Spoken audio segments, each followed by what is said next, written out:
kita diberkati oleh firman Tuhan dari Ibu Munte? Yang diberkati sekali katakan amin. Saudaraku, kita sangat bersyukur tentunya untuk gedung gereja ini. Amin saudaraku. Tapi seperti kata Ibu Munte tadi, kitalah gereja Tuhan ya sesungguhnya. Dan dari firman Tuhan tadi kita mengerti semua kita harus mau bertumbuh, berubah dan berbuah bagi Tuhan. Mau menanggalkan manusia lama, mau jadi manusia baru, mau dewasa rohani. Kita sudah dengarkan dari Ibu Munte tadi, dari Kejadian 1, bagaimana Tuhan mau memulihkan kita. Tuhan mau kita segambar dengan Dia, dan Tuhan mau kita berkuasa. Yang percaya Dia di sini berkuasa, katakan amin. Kuasa atas dosa, berkuasa atas penyakit, berkuasa menang atas semua godaan-godaan setan. Dan tentunya tadi yang ketiga dari Kejadian 1 ayat 26 sampai 28, Tuhan mau kita beranak cucu memenuhi bumi. Sebagai gerejanya, sebagai tubuhnya, Tuhan telah memberikan perintah agung kepada kita untuk menginjil dan memuridkan. Mari kita lakukan dengan sukacita. Tadi sudah jelas dijelaskan dengan sejelas-jelasnya lagi oleh Ibu Munte, bahkan dengan tahapan dan contoh-contoh dari kesaksian hidupnya. Semua kita pergi menginjil. Kurang kuat amennya. Dimulai dari KKR kita besok hari. Kita bawa jiwa-jiwa untuk diselamatkan. Tiap jiwa berharga. Berapa yang bisa kita bawa, sebanyak-banyaknya kita bawa untuk Tuhan. Lalu kita muridkan mereka. Minimal 1 orang kita di sini memuridkan 1 orang lagi dalam 1 tahun. Siapa punya iman kalau dalam 1 tahun ke depan dia bisa memuridkan minimal 1 orang saja? Angkat tangannya. Mari katakan tinggi-tinggi, saya bisa memuridkan orang. Minimal 1 jiwa dalam 1 tahun ini. Yang sungguh-sungguh beriman dan percaya katakan amin. Saudaraku, lihat itu. Lihat dulu dengan iman, baru jadi. Amin saudara. Bahkan kata Ibu Munte tadi, dalam setahun kita bisa 3 kali KKR. Jadi kalau ada yang sudah kita bawa jiwa, belum berhasil kita muridkan, di KKR Paskah kita imani, bawa jiwa lagi yang itu berhasil kita muridkan. Lalu ada lagi KKR kemerdekaan. Lalu saudaraku, gereja ini dengan gedung sebesar ini segera kita penuhkan. Segera 2 kali kebaktian. Segera ibadah sore hari. Bahkan terus kita beriman dengan iman dulu saudara. Amin. Kita buka KKS baru di daerah-daerah baru. Bahkan beberapa waktu lagi, beberapa tahun lagi, gereja Manado bisa membuka cabang baru lagi. Bisa saudara. Memang itu adalah hal yang besar. Tapi kita anak-anak Tuhan, waktu sudah turun hujan, tandanya harus lebih lama firman Tuhannya. Karena perlu goreng pulang. Tidak, saya sebentar saja. Sudah dengarkan baik-baik. Maukah saudara mendengar sebentar lagi? Kita harus mau beriman, percaya untuk hal-hal yang besar. Khususnya dalam menggenapi perintah agung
semua saudaraku. Roma 4 ayat 18 sampai 24. Sebab sekalipun tidak ada dasar untuk berharap, semua katakan tidak ada dasar. Namun Abraham berharap juga dan percaya, semua berkata percaya, bahwa ia akan menjadi bapa banyak bangsa menurut yang telah difirmankan. Demikianlah banyaknya nanti keturunanmu. Imannya tidak menjadi lemah, walaupun ia mengetahui bahwa tubuhnya sudah sangat lemah, karena usianya telah kira-kira 100 tahun dan bahwa rahim Sarah telah tertutup. Tetapi terhadap janji Allah ia tidak bimbang, karena ketidakpercayaan, malah ia diperkuat dalam imannya, dan ia memuliakan Allah dengan penuh keyakinan bahwa Allah berkuasa untuk melaksanakan apa yang telah ia janjikan. Karena itu hal ini diperhitungkan kepadanya sebagai kebenaran. Kata-kata ini, yaitu hal ini diperhitungkan kepadanya, tidak ditulis untuk Abraham saja, tetapi ditulis juga untuk kita. Sebab kepada kita pun Allah memperhitungkannya, karena kita percaya kepada Dia yang telah membangkitkan Yesus Tuhan kita dari antara orang mati. Lihat janji Tuhan digenapi. Lihat saudara pergi meletakkan tangan atas orang sakit dan orang sakit sembuh. Lalu kabar itu tersiar, akan lebih banyak orang sakit datang. Mereka bilang datang ke GKI Manado, datang kepada anak-anak Tuhan, datang kepada orang-orang percaya. Saudara lihat tempat ini penuh dengan jiwa-jiwa. Lihat saudara yang penakut, pemalu, saudara berani memberitakan Injil. Bukan hanya saudara bawa jiwa besok ke KKR, tapi nanti siap KKR saudara bawa jiwa tiap-tiap kebaktian minggu. Sehingga tiap kebaktian minggu di gedung gereja yang baru ini selalu ada jiwa baru. Selalu ada keselamatan, selalu ada kesembuhan, selalu ada kebebasan. Lihat sesibuk apapun saudara, seberapa berat masalah saudara, saudara tetap mampu berbuah bagi Tuhan. Dan dimanapun Tuhan meletakkan saudara, saudara lihat bahwasanya itu tidak ada yang kebetulan. Tuhan mau saudara jadi terang, jadi saksi, jadi garam di tempat tersebut. Kenapa? Tuhan punya panggilan yang besar dalam hidup saudara. Namun kerap kali anak-anak Tuhan lupa akan panggilan Tuhan ini. Dia hanya kepengen untuk dirinya saja. Berkat, ya untuk dirinya. Tahukah saudara, kita diberkati untuk memberkati. Dan berkat yang terbesar adalah keselamatan jiwa kita. Mari kita kabarkan kepada sebanyak-banyaknya orang. Kalaupun ada tantangan, kalaupun ada situasi yang sulit, saudara punya keberanian iman. Ada seorang di dalam Alkitab yang kita mau baca ayatnya. Dia berada di tengah situasi yang sulit, di mana mayoritas orang, artinya kebanyakan orang tidak setuju dengan dia. Tapi dia tidak mau menyerah, dia tidak mau berhenti, dia tetap percaya, dia tetap kerjakan apa kata Tuhan. Namanya Kaleb. Dia punya teman namanya Joshua. Suatu hari Musa mengutus 12 pengintai untuk mengintai tanah perjanjian. Tetapi dari 12 pengintai, 10 orang membawa kabar negatif. Saudara tahu ceritanya? Hanya 2 orang, Kaleb dan Joshua, yang tetap percaya. Tapi sayangnya kira-kira 2 juta umat Israel, bayangin loh 2 juta, setuju dengan 10 orang ini. Mayoritas berkata tidak bisa masuk tanah Kanaan. Kami lihat diri kami seperti belalang. Hanya Kaleb dan Joshua yang tidak mau ikut apa kata dunia, apa kata mayoritas. Saudara pun ada kata dunia, ada kata mayoritas. Oh, kalau kau nanti menginjil di tempat kuliahmu atau di tempat kerjamu, kau akan diejek, kau akan dibilang orang aneh.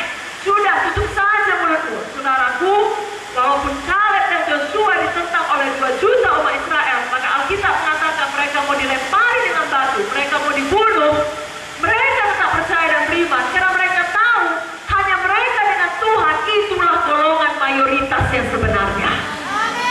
Sebabnya apapun kata setan, dia taruhkan dalam pikiran saudara, supaya saudara tidak menggenapi panggilan Tuhan, tidak memiliki keberanian iman. Jangan dengarkan, jangan tertipu. Banyak pun orang melawan saudara dengan Tuhan, saudara lebih dahsyat dari semua lawan-lawan saudara. Kalau Allah di pihakku, siapa yang dapat melawan aku? Amin saudara. Saya bacakan ayat yang mengenai Kaleb, Bilangan 13 ayat 26 sampai 33. Langsung datang kepada Musa, Harun,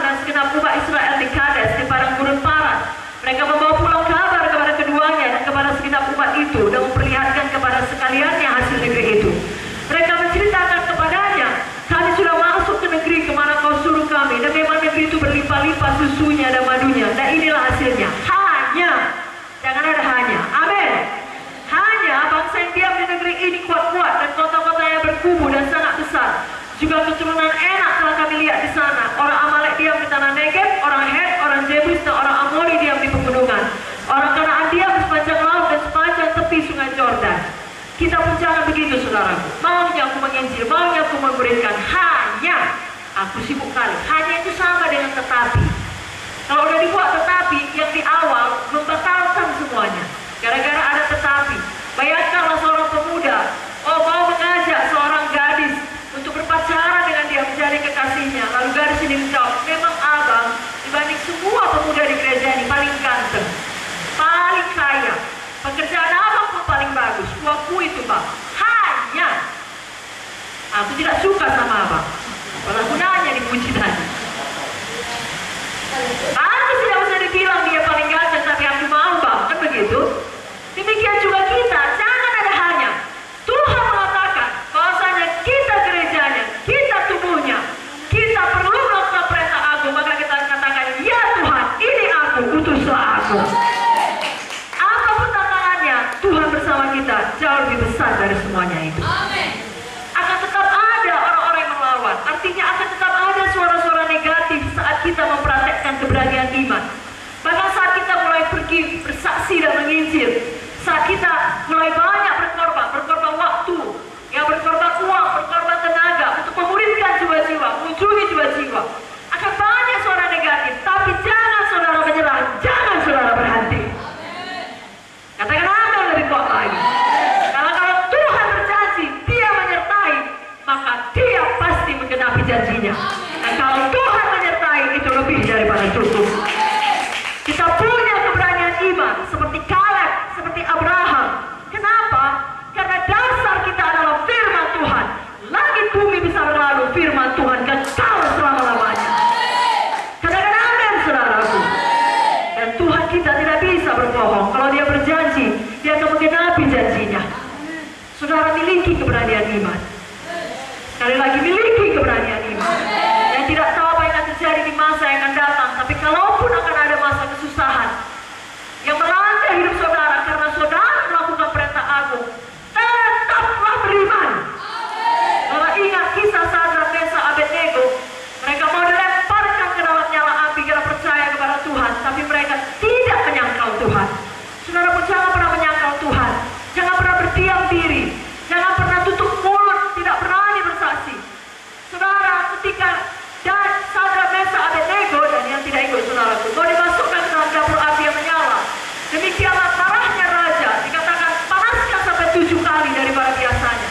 Orang yang melempar mereka pun mati. Tapi apa kata mereka? Tuhan kami sanggup melepaskan kami. Memperhatikan baik-baik. Begitulah dia percayanya kepada Tuhan, begitulah dia mempercayai hidupnya. Dia berkata, kalaupun tidak, kami tidak akan sujud menyembah. Kami akan tetap percaya pada Tuhan. Begitulah keberanian iman kita. Amin, saudaraku. Saya percaya di saat kita memiliki iman yang berani, maka kita pasti memperoleh apa yang dijanjikan Tuhan. Dimulai dari esok hari, KKR kita berkemenangan. Ya, sungguh-sungguh percaya, katakan amin lebih kuat lagi. Namun yang kedua, saudara, malam ini yang terakhir saya mau sampaikan, selain keberanian iman atau iman yang berani, miliki juga iman yang tekun atau ketekunan iman.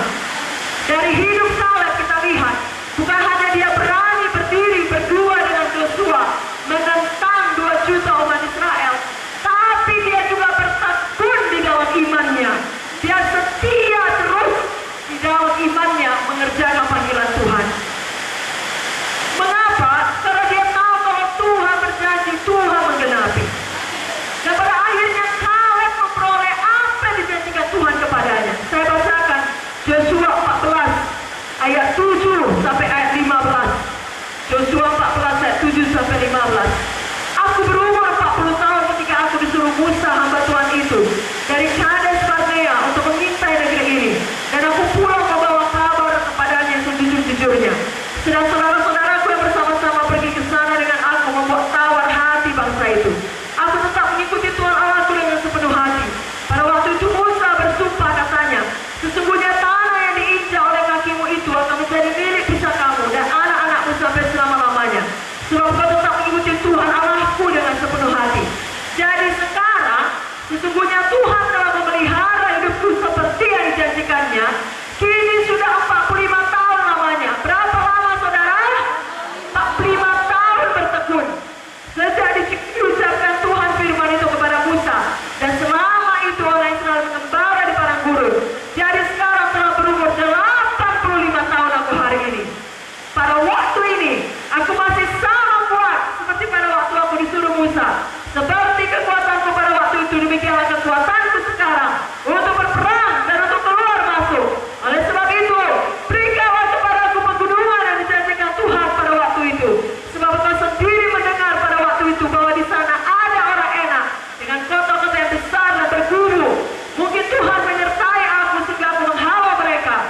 bersyukur bahwasanya di depan mata kita juga ada teladan kehidupan Ibu Munte yang juga memiliki pengurapan atau roh Kaleb. Kalau usianya sekarang dia tetap menyala-nyala, kalau lebih menyala-nyala lagi daripada sebelumnya. Kita yang masih lebih muda dari beliau, mari miliki ketekunan iman. Jangan pernah berpikir untuk mundur dari pelayanan, apalagi berhenti atau sekedar mengerjakan sebagai rutinitas. Tidak, biarlah rohmu menyala-nyala dan layanilah Tuhan. Amin, saudara. Banyak orang awalnya sangat panas, tapi kemudian menghadapi testing waktu, semangatnya redup, padam. Kita tidak mau demikian. Kita tahu mengikut Tuhan bukan seperti lari sprint, lari jarak pendek, tapi lebih seperti lari maraton. Kita perlu ketahanan. Saudara perlu terus-menerus bertekun menginjil, terus-menerus bertekun memuridkan di dalam Tuhan. Dan punya iman bahwasanya semua yang saudara tabur pasti saudara tuai. Setiap firman di dalam penginjilan, di dalam perkunjungan, tidak ada yang kembali dengan sia-sia. Tidak ada yang kembali dengan kosong. Betul kalau saudara melakukannya, penderitaan datang, aniaya datang, persoalan datang. Tapi tidak dapat tiada, Tuhan pasti menolong saudara. Karena dia lebih besar dari semuanya tantangan ataupun masalah-masalah yang akan kita hadapi. Saudaraku, Filipi 1 ayat 29 berkata, kepada kamu dikaruniakan bukan saja untuk percaya kepada Kristus, melainkan juga untuk menderita untuk Yesus. Jadi jangan heran kalau ada penderitaan. Jangan gara-gara ada penderitaan, aku udah menginjil, aku udah berkorban, aku udah bawa jiwa, kok justru aku kecelakaan, kok justru aku tabrakan, kok justru bisnisku menurun, kok anakku sakit. Saudaraku, banyak hal yang kita tidak mengerti terjadi dalam hidup kita. Kalau kita sudah anak Tuhan, apalagi hamba Tuhan, bukan berarti semuanya akan aman-aman saja. Justru makin saudara sungguh-sungguh melayani Tuhan, setan makin tidak senang. Kalau tadinya dia tidak merasa saudara ancaman, sekarang dia tahu saudara ancaman. Dia akan pakai segala cara untuk mengacaukan hidup saudara. Tapi saudara tidak perlu takut. Apapun yang dilemparkan kepada saudara, semua ada di dalam kendali Tuhan. Tidak bisa melewati itu, tidak melampaui kekuatan kita. Saya tidak perlu lama-lama bingung atau tertekan, lalu tawar hati, berhati. Tidak, miliki ketekunan iman seperti Kaleb. Apapun yang sedang ku alami, aku pasti menang. Tuhan akan menolongku. Amin, saudara. 1 Tesalonika 3 ayat 2 berkata, ayat 3 saya bacakan langsung, supaya jangan ada orang yang goyah imannya karena kesusahan ini. Kamu sendiri tahu bahwa kita ditentukan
panggilan Tuhan, punya tugas dari Tuhan. Secara umum kita katakan itu perintah agung, tapi masing-masing kita juga punya karunia dan talenta. Kerjakan untuk Tuhan. Ada banyak kesempatan untuk menyerah, jangan diambil. Kaleb dan Joshua, bayangi mereka hidup, satu persatu kawan mereka mati. Mereka terus hidup, mati kawannya, semua yang sepantaran dengan dia bermatian. Bisanya dia lemah imannya. Bagaimana ini? Akan kamu terus hidup atau akan kamu mati juga? Betulkah Hebron bisa jadi milikku? Apakah Tuhan betul-betul menggenapi? Banyak pertanyaan bisa dibuat setan. Jangan didengarkan tipu daya setan. Tetap kita bertekun. Kalau Tuhan berjanji, Tuhan menggenapinya. Bagian kita tetap bertekun, tetap beriman. Ibrani 10 ayat 38 sampai 39. Tapi orangku yang benar akan hidup oleh iman. Apabila ia mengundurkan diri, aku tidak berkenan kepadanya. Tapi kita bukanlah orang-orang yang mengundurkan diri dan binasa, tapi orang-orang yang percaya dan yang beroleh hidup. Amin, saudaraku. Jadi jangan pernah ucapkan perkataan yang bertentangan dengan firman, yang bertentangan dengan iman. Ucapkan selalu kemenangan. Besok KKR berhasil. Kami bisa memenangkan jiwa. Kami bisa memuridkan jiwa. Tempat ini akan penuh dengan jiwa-jiwa. Kalau saudara punya keberanian iman, saudara punya ketekunan iman, maka pada akhirnya saudara akan sampai pada kemenangan iman. Sama seperti Kaleb, dia sampai kepada Hebron. Dia tahu di Hebron ada raksasa, dia hadapi dengan berani. 45 tahun dia menunggu, dia tetap tekun, maka dia sampai pada kemenangan iman. Apa nama gereja kita, saudaraku? Gereja Kemenangan Iman Indonesia. Inilah kemenangan yang mengalahkan dunia. Apa itu? Iman kita. Beginilah polanya, keberanian iman, ketekunan iman, kemenangan iman. Dari